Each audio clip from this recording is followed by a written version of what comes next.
வணக்கம்ங்க. இப்போ நீங்கள் பார்க்குற வண்டி பார்த்தீங்கன்னா மாருதியில் எஸ்-கிராஸ் டீசலுங்க, சீட்டா வேரியண்ட்டுங்க. 2017 ஒரே ஓனர், மேட்டுப்பாளையம் ரிஜிஸ்ட்ரேஷனுங்க.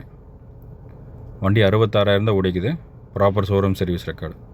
வண்டி பார்க்குறக்கு வரும்போது ஃபஸ்ட்டு ஷோரூமில் சர்வீஸ் ரெக்கார்டு செக் பண்ணிவிட்டு வாங்க. வண்டி 4 டயர் ஒரு 80% இருக்குங்க. 4மே அலாய் வீல் வந்துடும். வண்டியில் க்ரூஸ் கண்ட்ரோல் ஆப்ஷன் இருக்குங்க. இப்போ வரைக்கும் ப்ராப்பர் ஷோரூம் சர்வீஸ் ரெக்கார்டு. நீங்கள் டெலிவரி எடுக்கும்போது சொன்னீங்கன்னா ஒரு ஃப்ரீ சர்வீஸ் ஷோரூமில் வச்சு ஜென்ரல் செக்அப் பண்ணி கொடுத்துட்றோம். நீங்கள் அங்கேயே கேட்டுக்குங்க, ப்ராப்பராக ஷோரூமில் சர்வீஸ் பண்ணியிருக்கா, ஆக்சிடென்ட் ரீப்ளேஸ்மெண்ட் ஏதாச்சும் இருக்கான்னு. ஆயில் லீக் துளியும் கூட இருக்காதுங்க. வண்டி தெளிவாக இருக்கும். பேட்டரியும் புதுசுங்க. வண்டிக்கு 2000 கிலோமீட்டரில் 1 மாதம் இன்ஜினுக்கு கியர் பாக்ஸ் கேரண்டி கொடுத்துருவோம். வண்டி இப்போ ரீசெண்டாக தான் சர்வீஸ் பண்ணியிருக்குங்க. அடுத்த 10,000 கிலோமீட்டருக்கு எதுவும் சர்வீஸ் பண்ண வேண்டாம். இப்போ 66,000 சம்திங் தான் ஆயில் மாற்றிருக்கிறோம்.